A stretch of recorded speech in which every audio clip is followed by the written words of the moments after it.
Welcome to the program Health and Beyond. In this program, we have up-close interviews with professionals in the health sector to enlighten communities on health-related issues as well as other topical issues beyond health. The program comes face-to-face with people who have valuable information for public consumption.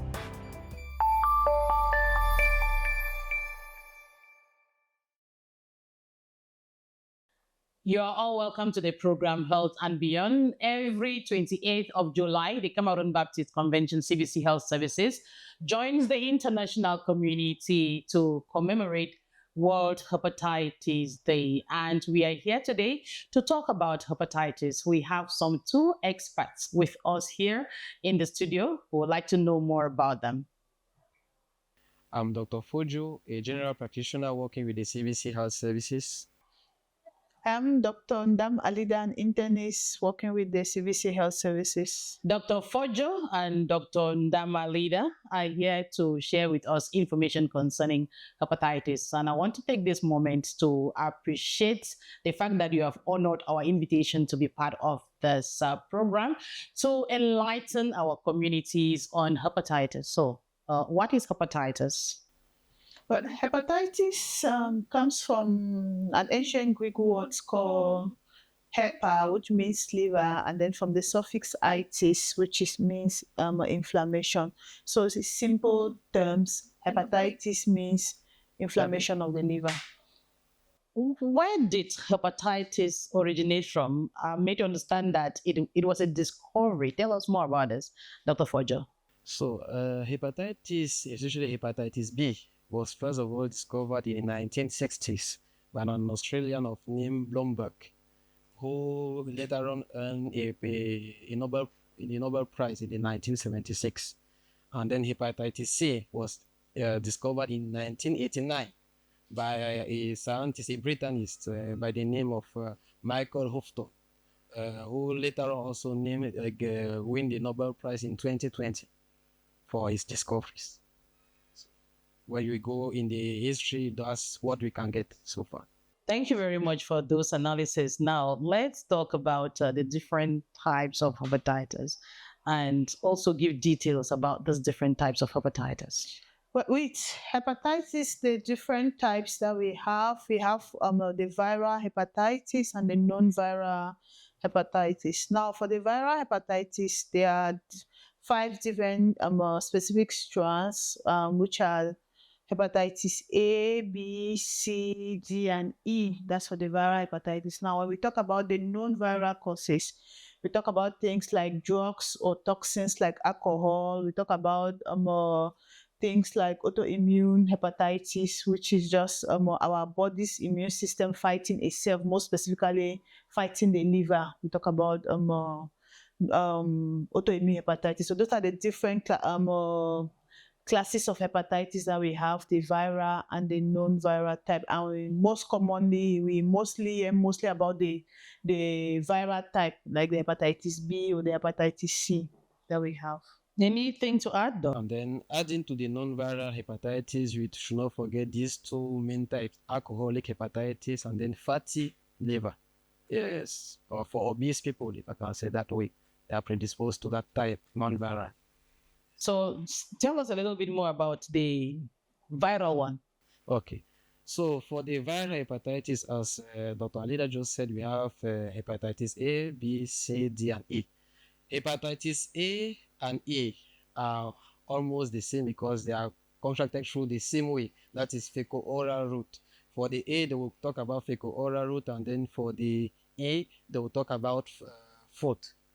So that's it for A, B, and then for hepatitis B, B, C, and D, those are infectious causes, and that we get through other infectious means, that is blood. We have sharing instruments in our community, that is razors, sharing needles, also through sex. And then we don't forget about mother-to-child transmission. So that's how we differentiate the various viral hepatitis. So thank you very much for mentioning mother-to-child transmission. Is there any prevention of mother-to-child transmission of hepatitis? Yes, normally there is a prevention of from mother to child transmission. And then what I should add to that is that all women who are diagnosed with hepatitis B and then they are pregnant, the records, the recent research are showing that 70 to up to 95% of these women will transmit the virus to the baby. And then what we can do to prevent the baby from having or from developing the disease is by giving the immunoglobulins to the baby at birth, which goes and kill the virus, and then later on we vaccinate the baby at the same time. Thank you. So now let's talk about the symptoms of hepatitis. How would somebody know that they have hepatitis? With hepatitis, for most of the cases, especially the hepatitis B or C, most of the time is asymptomatic. The person will not know that the person is having hepatitis. May come for a regular routine checkup and then it is discovered. But when the patient do have symptoms, now, when the patient do have symptoms, the patient may present with some yellowing of the skin or the eyes, that we call in medicine jaundice. They may feel extremely tired, that we call fatigue. They may have vomiting, they may have diarrhea, especially with the hepatitis A and E, which are transmitted through contaminated food or water. They may present with vomiting and diarrhea. They may present with some stomach bite, what we call medicine abdominal pain, mostly the right upper part of your abdomen. Then sometimes their urine also, their urine may be dark when they pee. It'll be dark in color. So most of the time, those are the symptoms when they present with symptoms that they have. The majority of the times, they don't know. They don't have, most patients are asymptomatic. Okay. So what I can add to what my colleague already said is that it is good to know that there's always a time from the moment you contract the virus to the time you develop the symptoms. We call it the incubation phase. I will leave that jargon for ourselves. So the time from the when you have the contract the virus till when you develop the disease. So when we talk about hepatitis A and E, generally when it will take from 20 days to even up to 120 days for you to develop, depending on how strong your immunity is. And then for hepatitis B, C, D, they will say from 40 to up to 180 days. And then for hepatitis C, they will say even from 20 to 120 days. So it varies. But in general, they will say from 3 weeks to 6 months before some people will develop the such as symptoms that my colleague just mentioned. And then now, when somebody comes to the hospital and it's not very clear that they have hepatitis, I know that sometimes you can already begin to imagine that it could be hepatitis. But let's talk about diagnosis. What do you do in a hospital to ascertain that it's hepatitis before you go for the treatment? So for the diagnosis of hepatitis B, C, D, and E, we have serologic tests that we conduct. Like for example, for hepatitis B, we have what we call hepatitis B surface antigen that we check at the laboratory. But now that one is the most common, and then even when we conduct campaigns, that's the one that we most usually do. But now for fake positive result that somebody you may have, we have more specific tests that we qualify for HB, like hepatitis B, DNA. And then for hepatitis C, we have the hepatitis C antibody that is being produced to fight the virus. And it's the same for hepatitis A, whereby we have the IgM, the antibodies to fight against hepatitis E. So we call it the hepatitis A IgM. And the diagnosis is not expensive, just so the population knows that it's important for them to know their status as far as hepatitis is concerned. Generally, we conduct free campaigns. Most of the time throughout the year, most hospitals, especially our system, we conduct free campaigns. And then for the hepatitis B, when you want to pay, it is the test hepatitis B surface antigen. It costs 3,500, which is really affordable to every Cameroonian. Thank you. Yes. Just to add to the diagnosing of hepatitis, like my colleague said, we do serology test. Serology means you either use body fluids like blood, and you check for either antigen or you check for either antibodies. For A and C, we check for the antibodies first, and then if it's positive, then you go in for the PCR test to check for the viral load itself. While for B, you do the antigen and then you do the panel. If any of that is positive, then we add imaging to it. Well, either you do an ultrasound to check how the texture of the liver is, whether there's any scarring or not.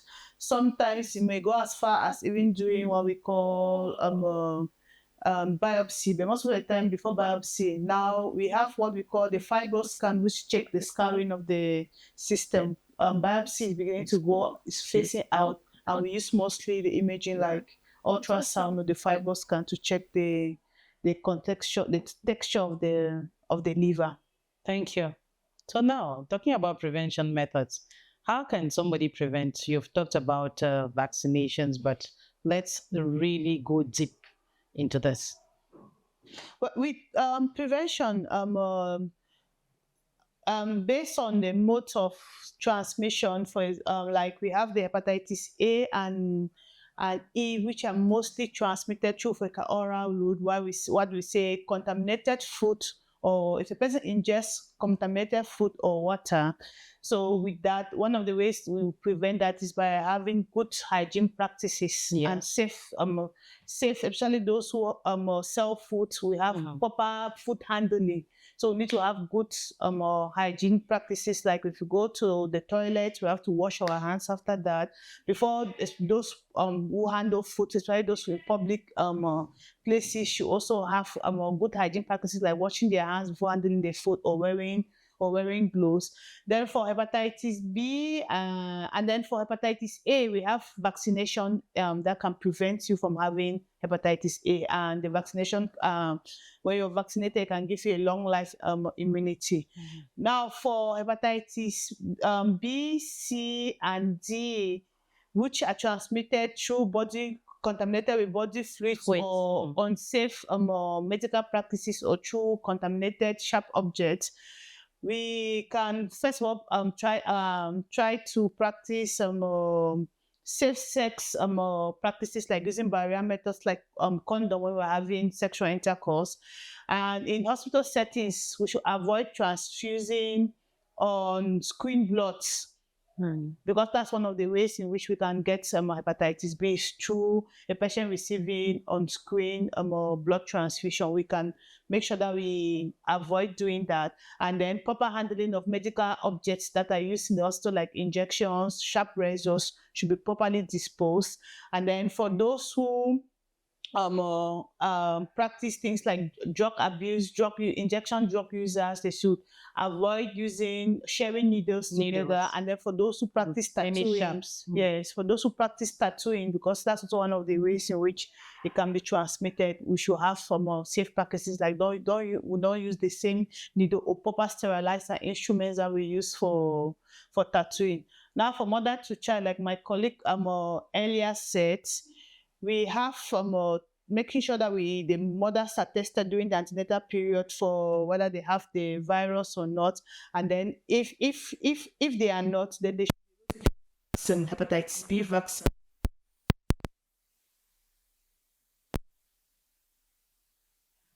Then at birth, the child needs to receive hepatitis B immunoglobulin and the vaccine at birth and continue as per the schedule of the EPI.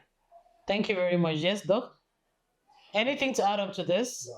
And also, I just want to also indicate that one of the prevention methods you mentioned to use the use of condoms, faithfulness. Yes. For people to be faithful to their sexual partners. And then another thing to add, where we have been focusing more a lot on viral hepatitis, like we said earlier, there are other types like alcohol, induced hepatitis. There's the metabolic type that my colleague said for people who are very obese. So we also have to have good diet, abstain from alcohol, because honestly, with new research, there's no safety level of alcohol intake with the new research that is going on. So that is out, that there's no safety alcohol level that somebody can consume. Take. So if we can try as much as possible to abstain from alcohol consumption and also try to have good eating habits as well. Try to practice regular exercising, also help, especially with the metabolic causes and the alcohol causes of hepatitis. Let's get to you now, Dr. Fojo, talking about the prevalence rate. Yes. So worldwide, the most recent research, we record about 304 million individuals worldwide suffering from hepatitis B and C. And then each year, we record 1.7 million deaths from hepatitis B. So in our country, the records are saying that 10% of the population, 10 to 11.2% of the population are affected by hepatitis B. Viral. Yeah, the viral mainly. So, what should we do as a country? In our country, we one of the preventive measures that we do, we organize our campaign, and then today with the advance of social media, and then what we are even doing here, health talks to educate more the population on how severe and dangerous the disease is. And also for people to uptake treatment. So, what's the treatment? Where is it available? So treatments are available in each region by the confirmed or accredited centers. So in Bamenda, where we are, it is available at the regional hospital. In Yaoundé, we have various centers, all the general, like third degree to second degree hospitals. They have them available. And then when we talk about hepatitis B, for the treatment, we have some antiviral drugs that are readily available. Oh, yes. And then for hepatitis C, they are also available. The antiviral drugs are readily available. So the main thing is, come, let's diagnose you quick, as early as possible. Let's start treatment as soon as possible to prevent further damage to the liver and then prevent deadliest complications in the infection. Thank you. Come quick for your diagnosis, get the available treatment to improve your health. And one of the questions we also have, Dr. Alida, is what happens if left untreated? You can just say what you wanted to say, and you tell us what happens to somebody if this is left untreated. Okay, just to add with regards to treatment, that the population should know that it's not everybody that has hepatitis. The viral hepatitis, especially the B that is treated, Yes. is either because when you contract hepatitis B, you can either you are in the acute phase, and then you can develop to a chronic. So for those who have acute hepatitis, those most of the time the treatment is just supportive treatment, meaning that we will not be prescribed antiviral treatment.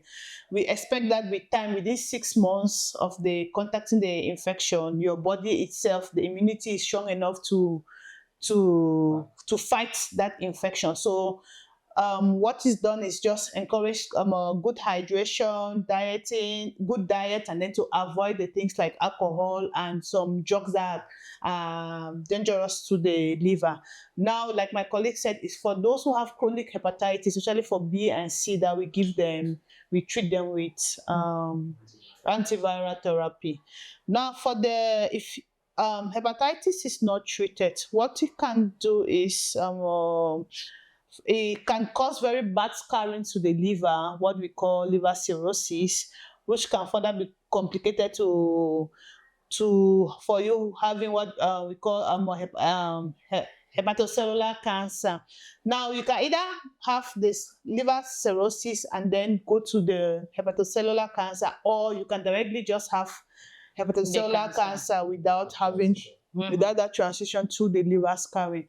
And some of the symptoms that you may have is sometimes where you have people who have very large stomach, very protruding stomach. I know before in our African setting, they used to say big belly means the person Yes, a lot of affluence. Yes, but not all big belly means or big stomach means affluence. Yes. Sometimes it's a disease And good that health even. yes, it's disease that we have to take for. So we're encouraging that they come for their screening because of the most of these complications. Most of the time, the treatment we don't have cure for them. So it's important that we prevent having this infection. So prevent by treating patients who have this infection. I don't know, but I may like to find out, is it part of the package of premarital screening? And if not, what do you think as a medical doctor? Yes, hepatitis B and C, they are part of the premarital workup. screening that we do. Yes, we always do it, whether it is in our system or everywhere. According to WHO guidelines, they are included. Yes. So, what advice is usually given to people, especially if a couple comes and you notice that one person has the viral hepatitis? What's the best way to manage this situation? So, if a couple comes and then one of them is diagnosed hepatitis B positive, first of all, we'll go into investigating how much has the person been affected by the virus by conducting liver enzyme tests. And then we'll do the other work that my colleagues spoke about, ultrasound, fibroscan scan. Sometimes even we can go right deep to the CT scan to know how severe the person is affected. Mhm. And then according to the stage of severity that we will be found, we counsel them on the appropriate treatment and then what they should do as couple. And it's There is what they usually say. I get this mostly when it comes to HIV, that indetectable equals intransmissible. I don't know if that is how they say it, um, referring to it as the you. But then, whether it's you equals you. So I don't know if this actually works also for hepatitis. That is to say, somebody, because doctor rightly said here that it is not treated, but it can be managed. When you take the drugs and the viral load goes down and it is kind of like cannot be detected, what happens? Just share some information. Well, for hepatitis C, it can be cured. Yes. Yes. You can have a cure when the treatment usually is for like 8 to 12 weeks, after which you can be cured. But for hepatitis B, we have what you call the functional cure, not really that you can be cured. The functional cure just means, like you said, your viral load becomes undetectable. Mhm. Yes, your viral load becomes undetectable. And sometimes even your hepatitis B surface antigen may become negative, but mostly the treatment is mostly, like we said, to reduce the transmissibility to another person. Yes. For those who have unprotected sexual intercourse, for someone who is receiving the treatment. So C can be cured, but B is we call it what we call the functional cure, mostly just to reduce the viral load to undetectable. And then adding to what my colleague just said, there is a level of viral load of hepatitis B that is uh, that is considered like we consider the person not able to transmit the virus to the partner or to any partner the patient will get with. It's not typically the same like for HIV, but somehow we also talk about it when it comes to hepatitis B. So Yes, and so let's look at the theme this year. The theme for 2026 is let's break it down with the ambition to end viral hepatitis by 2030. What can you say about this theme and what activities do you think should be put in place to ensure that we respect this theme? what I can say is a good team and then it's a goal that has to be achieved. But now to achieve that goal, we really need to be engaged. The country, the system is doing health campaigns, organizing health talks. We go into schools and then we educate them. But now it would be good that in addition to that, if we reach to communities that are located far away from towns, for them to get the news and then let them train themselves. It's only like that that I think will be able to achieve the goal.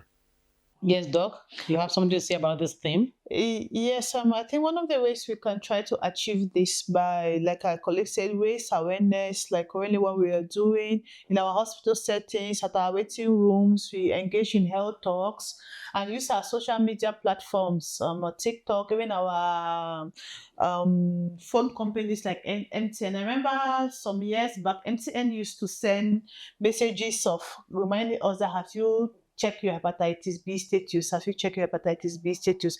But for a while now, I haven't received that message. I don't know if that the campaign stopped or if it's still going on. But in the early 2010, MTN used to send messages to our phones that have you screened for hepatitis B and encourage us to screen. So we could use our social media platforms, our waiting areas in the hospital to raise awareness, our ANs, our antenatal clinics to raise awareness about screening for this disease, and even our churches as well. We could use those platforms to increase awareness about people knowing their status. Thank you very much for. We really know that there are so many activities that can be taken at the community level, which means that the action of everyone is needed if we really have to achieve this theme by 2030. And you also mentioned the corporate social responsibility of an organization like the MTN, which is also good. And we are hoping that they are still doing so. If not, it is also important that they continue to do so. This message will make them understand that even health personnel judge that activity as being a very positive activity. And you've talked about the activities that you are engaging on, and this is also part of those activities, ensuring that the communities get this awareness, because they say that it's always good to have the communities know the information, because sometimes they do things out of ignorance. And as we have been working, you work in communities, you work at the facility level, I would understand that there should be some myths and misinformation about hepatitis, misconceptions. Can you share them, enlighten the public to desist from such? One of the myths that some of the times that we get in our practices, like for example, when a patient presents with yellow eyes or yellowing of the skin, a lot of people think it's witchcraft, and Yes. they say it's treatment is traditional. And sometimes you also hear people will say hepatitis is treated traditional and not in the hospital. We just want to say hepatitis, like hepatitis C, come to the hospital. If we test you're positive, we treat you as a cure. Hepatitis B, you can receive treatment that can prevent you from having the complications like the scarring on the liver, the cirrhosis, and the hepatocellular cancer. You can be treated to a level where your viral load is undetectable. Like the U equals U, which is Yes. undetectable equals Equals untransmissible. Yes. So what I can add to what my colleague just said when she talked about traditional care, we are in the hospital, we see those cases, and then it is really heartbreaking to see a young girl of 21, 18 years with diagnosis of hepatitis, of hepatocellular carcinoma, liver cancer. And then when you get the history, you hear that she was diagnosed 5 years ago, and then the parents decided to take her to this person in the village or a credit practitioner. She has been drinking potions, those potions which are really toxic to the liver, and then fasten the deterioration of the liver, and then can lead to a worsened stage of the liver cancer. So when you are diagnosed, don't remain in the house. If you are not sure about the diagnosis, you can go to different hospitals. They will further confirm, and then don't waste time without before you start treatment.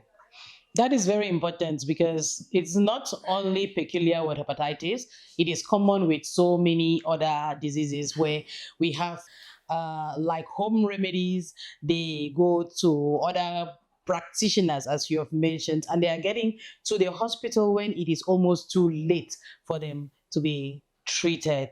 Now, I would like you to just give us your last words because very soon we are going to be rounding up this program. So, what will be your last words? Touch some of the areas that we have not mentioned and speak to the community.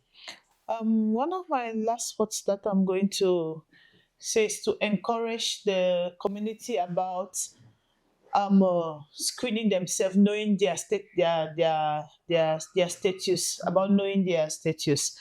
If currently you're at home and you don't know your hepatitis, your viral hepatitis B or C status, I will encourage that you go to the nearest health facility or health hospital and ask to be tested or to be screened, and then to also encourage premarital screening and also encourage antenatal screening as well. And also for those who are negative, encourage that they should go to the hospital and take their vaccine to prevent those complications. What's your call to action, Dr. Fortune? My call to action is to further intense health campaigns in far-reach areas.